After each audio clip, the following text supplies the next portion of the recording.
Welcome to Unfixed. This podcast explores the intersection of artificial intelligence and the institution of higher education. I am Zach Justice, Professor of Communication Studies and Director of Faculty Development.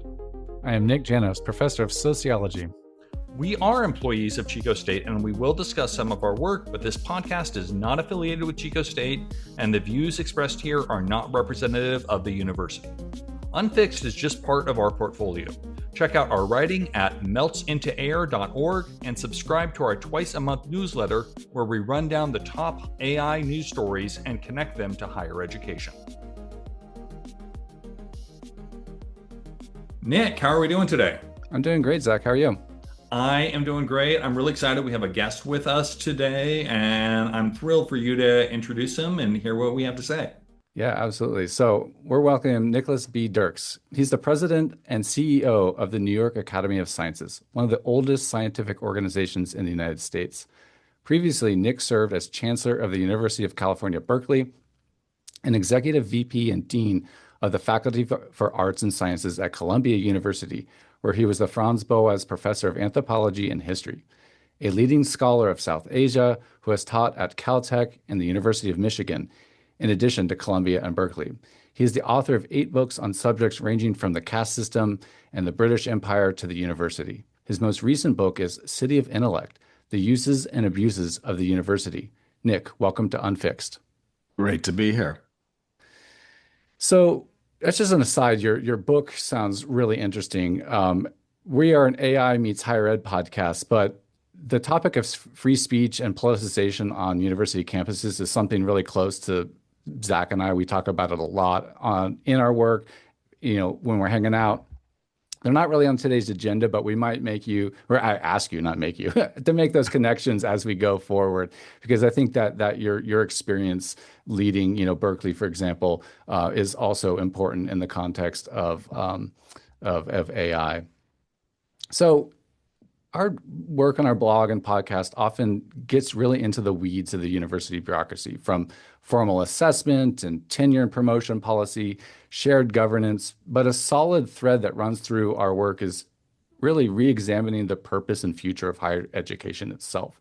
And that's why we're really excited to have you on the show today, Nick. So tapping into your wealth of knowledge and experience, we'd like today's conversation to kind of zoom out to the 30,000-foot perspective at times, which we think is just as needed often as the sort of life world of day-to-day survival of most faculty and administrators. So Zach, why don't you take away the first question there? Great. So Nick, you have seen multiple waves of technological change hit universities, computers, the internet, online learning. When you look at generative AI, where do you think higher ed is misreading the moment by assuming it's just another version of those earlier disruptions?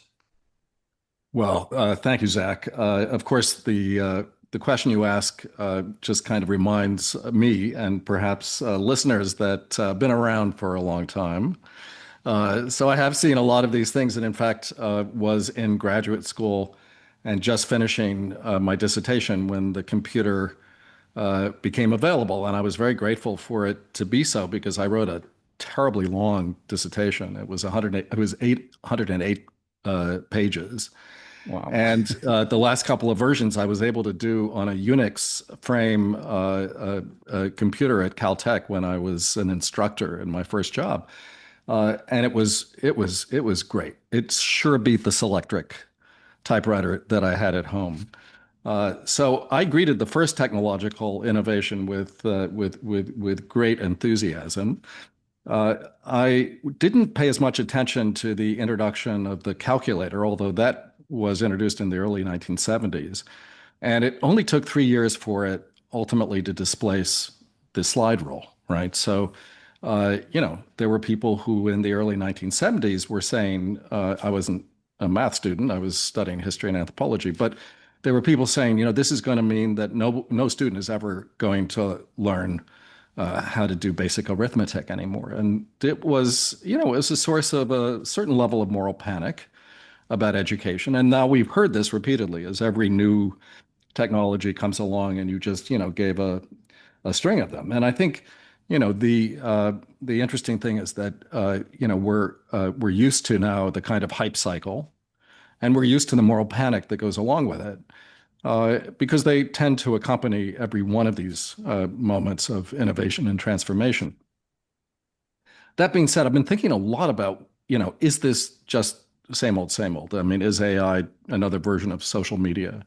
The internet obviously has a number of different moments in its own, development. So it's hard to say the internet as a whole. And that's why, when people are talking about the different kinds of technological revolutions, they sometimes break the digital revolution into two or even three moments. But AI, which in a way has been around for a long time, as you know.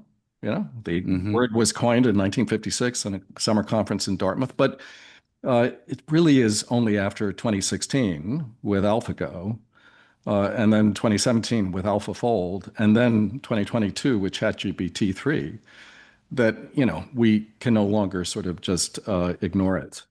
And so, is it just another thing that we're going to adjust to, or is it? It seems to me, and stop me here because I know you guys have both thought a lot about this. Seems to me that it is actually different. And it's different in two different directions or in two different ways, which should lead to both adoption on the one side, perhaps, and even greater moral panic on the other. Let's start with the moral panic. I mean, the idea that a student now can write a term paper, can do any number of things solely by using what is readily available on the web, whether it's ChatGPT 5 or Claude or Gemini or whatever, to basically do their work, and not only do their work but do their thinking, is something that most of my colleagues in universities, including myself, have been worried will potentially really have a devastating effect on the process by which students learn to organize ideas and really figure out how they can develop into an argument, which only takes place because of the hard work of writing these, answers to assignments and ultimately term papers and the like. So is that gonna be really the end of thinking? On the other hand, AI is different because it, in a way that social media never certainly did. The internet began to because of the search functions attached to it and the growing extension of what was within reach of the internet. But with AI, we now have the capacity to have a research assistant, all of us, that for faculty, looking at it from faculty point of view, it's great. In fact, it's so great that most people I know, when asked whether they would rather have a graduate student research assistant do some background work for them or Claude, they would choose the latter. So, and indeed, the kind of capacity that AI has, the power that it has already, could vastly increase our knowledge about the world well outside of what we can actually access directly ourselves. So, those are the two kinds of directions. Are they? Are either of them completely new? Certainly not. Yeah.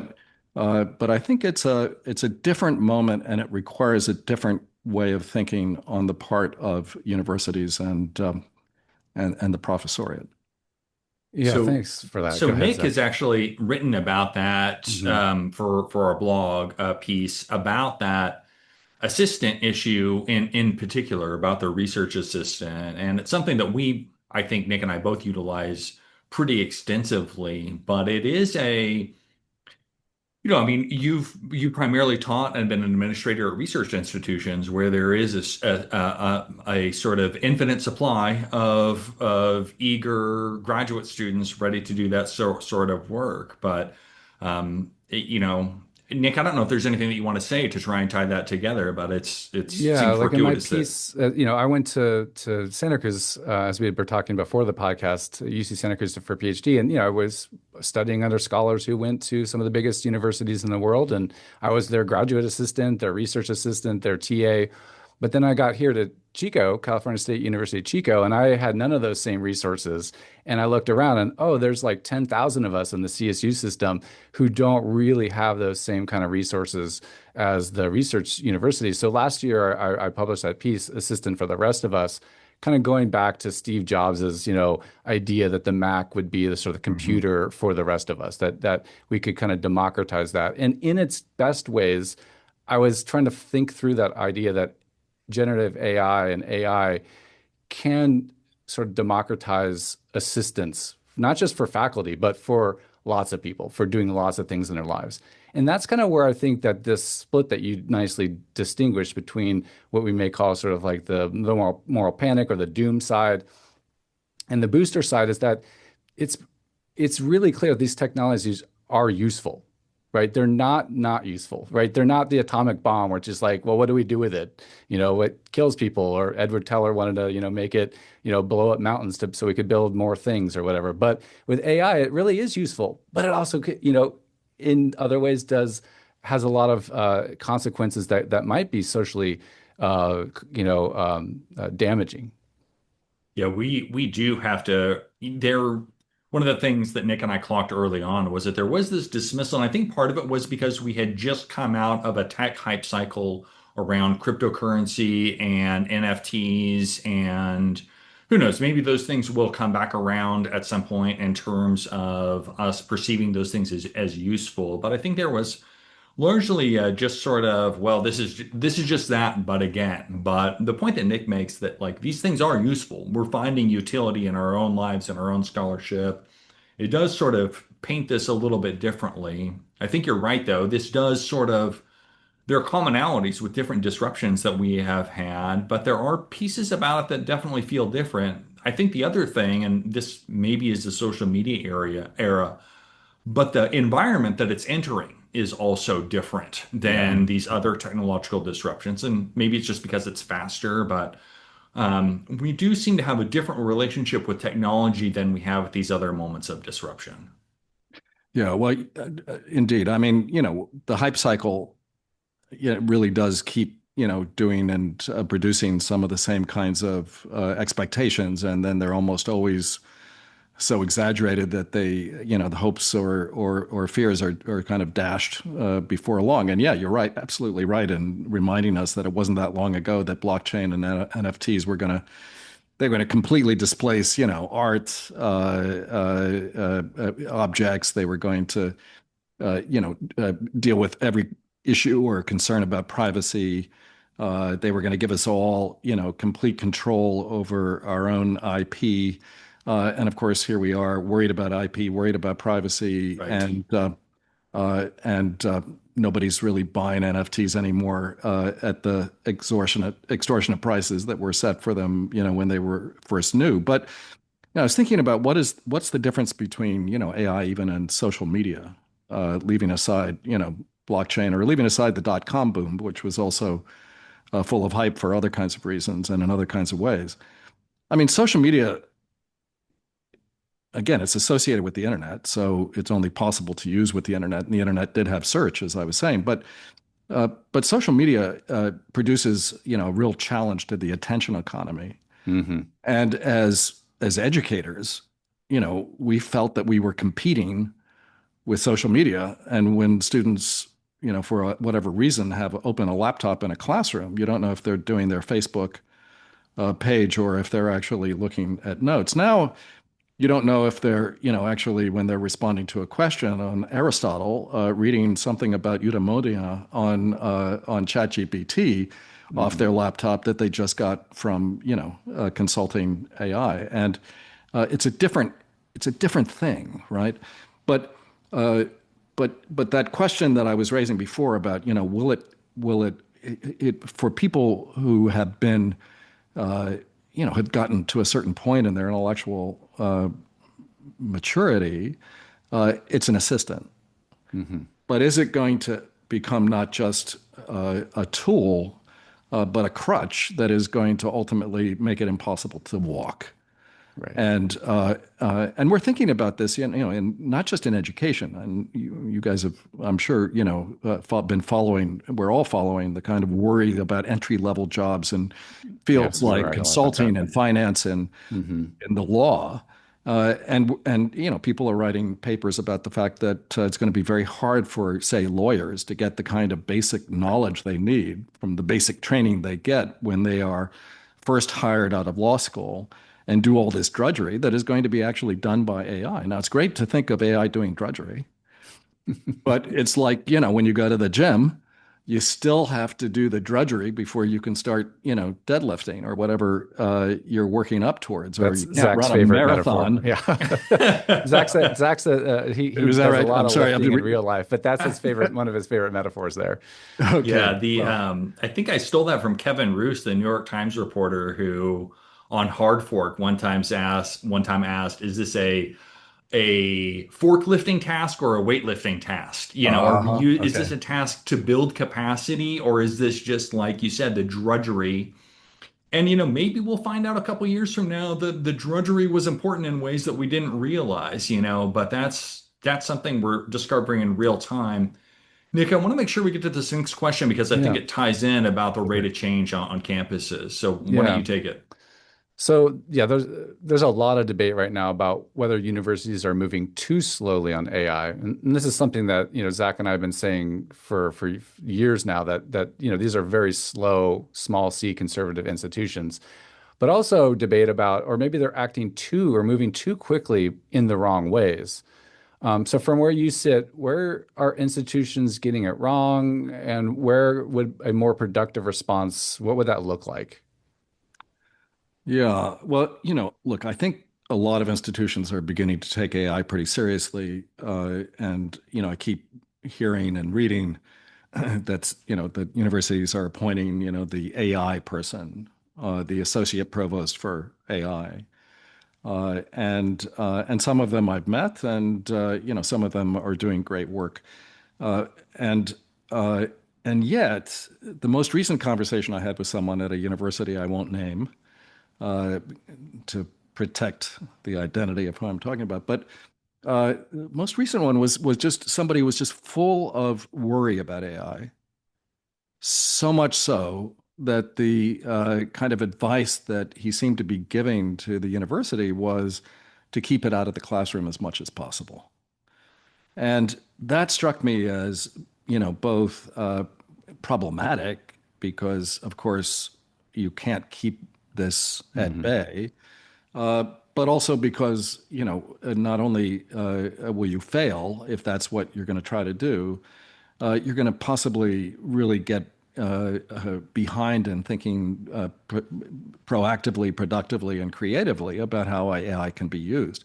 But the reaction that most faculty colleagues of mine had in 2022 was, "Oh my God, now I'm going to have." I had plagiarism before. Now I have students who are going to be writing these term papers. My wife is still teaching, and in the back of our station wagon is a bunch of blue books, which I hadn't seen since I did my comp exams for my PhD in the late Hmm. 1970s. So, it's obvious that there are real and genuine concerns, and that in some cases you can perhaps use a blue book or even have oral exams, but not in the bulk of American public universities where the scale is such that faculty simply don't have that option. That's a boutique option for Yeah. what ultimately will be a boutique context. But but even there, the challenge for us is to figure out, and to figure it out as soon as we can, ways to use AI to actually help students get to the point where they use AI in a way that is still involving their own voice, their own thinking, their own effort that they put into any given project, and perhaps get even more excited about it because they can move more quickly and they can do much more in the end than they could have done before. And perhaps there are ways in which that enthusiasm that can be generated from a project where you really, it's like working in a team. You can do a lot more as a team. Here you have a team and you can be even doing it on your own. But one way or the other, and again, I'm sure you both thought a lot about this, and maybe you've written about this as well, Nick, but it strikes me that we in universities have responded too reactively and conservatively. And as you said, universities, colleges are conservative. They may be made up of radical faculty, at least in the view of some. Yeah. But as institutions, and I'm not the only one to observe this, I mean, Clark Kerr wrote about this quite eloquently in his book, The Uses of the University, that came out of his 1963 lectures. It's probably the most conservative institution in the world. Yeah. So how does that square with this technology that is probably moving faster than any other technology humans have ever developed in terms of its iteration, its power, the sort of curve that it's on?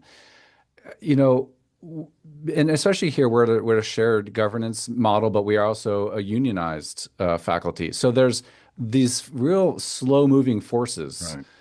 And it's kind of at a mismatch between, and we'll get to this a little bit later in terms of the future of the university, but just on the practical side now, there's a mismatch between the speed at which we kind of need to move as an institution, just individually and as a system itself, and the technology speed, and especially the private sector speed that is able to rapidly pivot and change directions and incorporate new values and policies and things like that. What do you think about? How do you address that? I want to jump in real quick here before Nick answers, just to give a concrete thing about this for the listener. So I listened to Nathaniel Whittemore's NLW's AI Daily Brief podcast, and he's doing this little mini series on if you're starting from scratch, like if you're coming at this and you're in business, and so he's talking about the rate of change in a recent episode. And he said, in some of these subfields, we are seeing an effective doubling of capability every 4 to 5 months. And even as somebody who is neck deep in all of this, that really took me aback. And I just wanted to give, because I know Nick and I talk about like the rapid rate of change and stuff like that all the time, but that stuck out to me. And I think that maybe gives the listeners a grounding point to think about how rapidly the tech is changing versus the pace of change at universities. Nick, I hope I didn't derail what you were queuing up. I just wanted to give something concrete for the listeners. No, not at all. But just to build on what you just said, Zach. I mean, you hear now. I mean, we all lived through Moore's law, which is not a law; it's a correlation. But nevertheless, it kept going a lot longer, I think, than anybody thought, including Mr. Moore. But the kinds of predictions now that are being made, whether you follow it, whether you think some of it is hype or not. I mean, I listened to a recent exchange between Dario Amodei and Demis Hassabis at Davos. It was online, and one was predicting AGI in 2 years, and the other was predicting it in 4 to 5 years. Now, AGI, what does that mean? Is it a reasonable term? Does it have anything to do with the Turing test anymore, or is it completely and utterly divorced from that kind of history? But the power of AI that is communicated by the use of that acronym is something that is now imaginable, even as I have to say, in some respects, it's not imaginable because every time we see a breakthrough, most of us are astonished. And I certainly feel that way almost on a daily basis when I use AI to do research assistance for me. And I need it because I'm not in a university anymore. So I don't have my graduate students. I just want you to know I'm feeling your pain here. Hey, no shame, no shame. but yeah, the provocation that implies, I think, almost immediately is that this is not just something you think about on the side. And having a task force or a committee on committees, as we have at the University of California, and which you have probably at Cal State as well, but the only place in the world where the committee is on committees. But this is not going to help us, come up with solutions, and yet at the same time, I mean, I think this again is not something original for me to say, but so many of the issues that are being raised by the incredibly fast pace of technological development are issues that are at the core of what we do in our disciplines and what we talk about in our classrooms. Everything from, on the one hand, what is the nature of scientific discovery itself? How does this change the scientific method? How does it potentially, yield incredible results from, looking at proteins now that allow one to think about new kinds of cures and new kinds of diagnoses? To, what is going to be the effect of this on entry-level positions coming out of college across multiple sectors? To what are some of the kinds of ethical issues that not just about bias, but about everything from dis and misinformation to just the whole question of the training data and what that produces in terms of the output of any given system. And we see that in the differences between perhaps, say, Claude on the one side and Grok on the other, to a whole array of other issues that ultimately I just don't feel any of us in the university feel can be outsourced to the people who stand to make billions of dollars, or for that matter, lose billions of dollars in the frontier lab, environment. And so, it's not just something that we need to take on in the university for our own sake. It's actually, I think, perhaps a moment when universities can say, look, we actually are really important. I mean, we're under attack these days. The whole sector of higher education, obviously some of the universities I've been most closely associated with have been targeted by the current administration in fairly extraordinary ways. But one of the things I can do is raise my hand and say, look, the university is the place where we can begin to address this, but we're not going to address it if we're just kind of backpedaling and trying to figure out how to control for the use of AI in a student term paper. We have to take this on in a different kind of way. Yeah, I think in that way, like the discourse on it is sort of constrained by a hyper focus on the plagiarism part or those things there. I totally see that. And one thing Zach and I'd like to say a lot is that it's actually not the AI that's doing the breaking at the university. There's a lot of things that were broken, if you will, before, and it's exposing those sort of fault lines or the processes or policies that were created. Like our writing policy here was created in 1973, and we're still implementing the assessment on a policy from the 1970s, which takes us back to the beginning of the podcast here, where you're talking about, the earliest introduction of computers in the 1970s and the use of typewriters. We're still using that policy today. Maybe it's time to reimagine or revisit that one as just one example. Just as a follow-up to that quickly, I was talking actually yesterday to a tech entrepreneur who is developing a way of using AI to give immediate feedback, not in the kind of Grammarly form where, it completes the sentence and says, this is how you clean it up, but in the form of actually giving hard, criticism to students about their writing and advice about, how to deal with these issues in real time. So that, and real time meaning, when the student is staying up doing an all-nighter to get the paper in by 10 in the morning. And they're not going to, even if you have an instructor who's going to wade through, 50, 60 papers to give some comments, is not going to do it in that time. But AI can be used to help that. And of course, you worry about it in terms of if you're a unionized faculty, right? And you worry about it in terms of, labor substitution. But we also have to acknowledge, where we have fallen short, not only in figuring out how best to teach things like writing, but in understanding this possibility technology can help us in a way that will allow us then to focus as faculty on different kinds of things where we can actually both do a better job and perhaps even, be less alienated by the labor that we perform. Nick, we kind of answered the question about now, and we're sort of queued up for this last one that you have. Do you want to take that, and we'll head towards close? Yeah. So that's, you have all this, great experience for decades here. So when you're looking out 10, 20 years out, and this is where you can bring in some of your work, especially the book that you last published. But with all the pressures on higher ed right now, AI is just one of many. There's the enrollment crisis. There's legitimacy. There's political attacks, funding, just the cutting of state funding across the country. So what do you think the university is actually for? And is there anything it should stop trying to be? Yeah. All right. Well, that's a small question. Yeah. Yeah. Uh, yeah, I did write about this in the book a lot. And of course, the book was written before the new political assault on the university that started in January of 2025. But already, a lot of these issues were out there. And in fact, much of the book was written before the release of ChatGPT 3, for that matter, as well. So, it was published in late 23, early 24.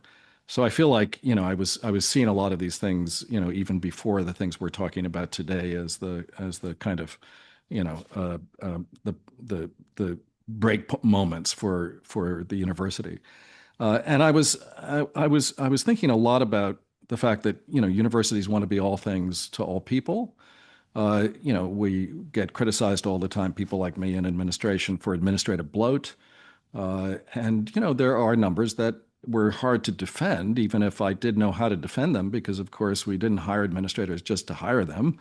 We hired them for needs that people expressed. And sometimes those needs were expressed and advocated for by faculty, sometimes by students, sometimes by alumni, sometimes by legislators, and sometimes by alumni. In the case of some places I've been, for example, in the athletic department. But but the point is that we were trying to please everybody, and as a result of that, we ended up driving costs hugely up, just at the point at which states were disinvesting from higher education, California included, and so we were inevitably charging students more, and arguably, delivering what seemed like much, greater benefit for the collectivity of students as a whole. But in fact, without ever taking on board the concern that, not every university should be the same. And there was a kind of, the gravitational pull of the norm that meant that, many universities were ultimately ending up, trying to all compete on the same ranking system. Steve Mintz just recently did a piece in the Chronicle of Higher Education in which he makes a prediction about the future of the university, which I am reminded of by your question, in which he says he suspects there'll be 7 different kinds of universities in the future, and he parses them out around, applied liberal arts on the one side to more vocational on the other, to more boutique luxury kinds of research environments and so on and so forth, which in a way already maps onto some of the ecosystem of the university world that we know. But he was suggesting, I think, that universities double down on something and then try to do that well. What I had argued in my book was that we have a lot of different universities that would benefit from networking with other universities, but not necessarily all of them having to have the same things. And obviously technology could be helpful there. Now, what that means is making very hard decisions and going up against constituencies that become very attached to everything that you introduce in the university. And so politically, it may not be even feasible, except for the fact that we have a crisis now. And the odd thing is, and I say this almost, in accepting the perversity of it, but only at a moment of crisis can you actually sometimes make some of the kinds of changes that might be needed, both to control costs, but to acknowledge ultimately that each university really has to focus on certain kinds of things that it can do well, and try to find ways to collaborate with other institutions that can do other things better than they can do, and certainly at a lower cost. So, there's all of that. But then, there are the larger questions. You just mentioned them. Enrollment, and certainly perhaps not in California, but in the Northeast and Midwest, liberal arts colleges are closing because they can't enroll enough students. We also have increasingly students who just are not interested in a 4-year degree anymore. Yeah. And, I'm a great believer in the liberal arts. But on the other hand, 2 years of general education, well, is that really something we can we can just sort of dictate when students may be less and less interested? And then you have, the whole AI apocalypse, and the possibility that entry-level jobs in certain kinds of areas, not plumbing and not being an electrician, but are going to be much harder to get. So what do we do to prepare for that world? How do we respond to even the kinds of trajectories and pressures of the past that I think we've tended to want to just keep at bay? And then what will that imply for an answer to your question, what universities will be like in 20, 30 years? I certainly hope that universities survive. I do believe that, and I was just saying this with respect to AI. I think that, we have certain kinds of capacities that we have to be also ready to double down on to both make clear to the broader public that, we matter. Yeah. And at the same time, do things that will really, I think, restore some of the kind of public trust that we've, if not squandered, certainly lost over the course of the last 20, 30 years. Yeah. I know we're close on time, but Nick, I had not heard that. We give this a lot of thought. I'd not particularly heard that before about specialization. And Nick, you and I will need to talk about this later because that is such a tough hill to climb at an institution like we're a regional comprehensive, right? Yep. And so like the mission is in the name. We are supposed to be all things to the region, provide an educated workforce, provide other educators, provide athletics opportunities, all those Provide sort of physics things. and chemistry and all the things, Yes. And it does, I'm just kind of stuck on that reeling, and I don't mean to make this too much about like our university and what we're doing, but it does make me wonder about like the genre of university that we're at in a world where we do need to become more specialized. What does that look like? What does that transition look like? And we've seen lots of failed models of that transition, but I haven't seen a lot of successful ones yet. I don't know. It's a lot to think about. Yeah, look, I have only worked at, well, with the exception of Caltech, I've only worked at comprehensive universities. I believe that, it's a wonderful thing. I mean, one of the reasons I went into administration, I know we're out of time, but one of the reasons I went into administration, I was so curious about what other people were doing. And I got some of that curiosity when I went to Caltech. I was teaching Introduction to Asian Civilization as a kind of generalization, as a general requirement for Caltech students. And they would come into my class, and I was just, as new, finishing my dissertation, insecure about my teaching. And students would fall asleep in class. And then they come up afterwards, apologize, and say, I'm sorry, I was up all night doing my physics homework for Professor Feynman. And they really said that because they really were.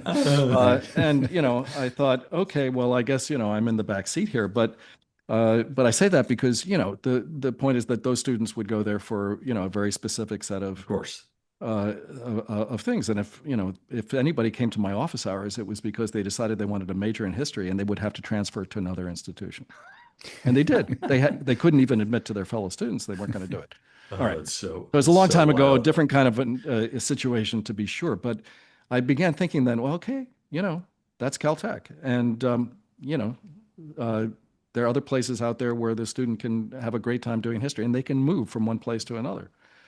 And maybe we have to, really open ourselves up to different kinds of models that will allow us to unpack some of the things that we have always thought have to go together. But it's not going to be easy, and it's certainly not something that that I think anybody inside the university knows how to do. Thank you for listening. If you're enjoying this podcast, please consider subscribing on your favorite podcast platform so you never miss an episode.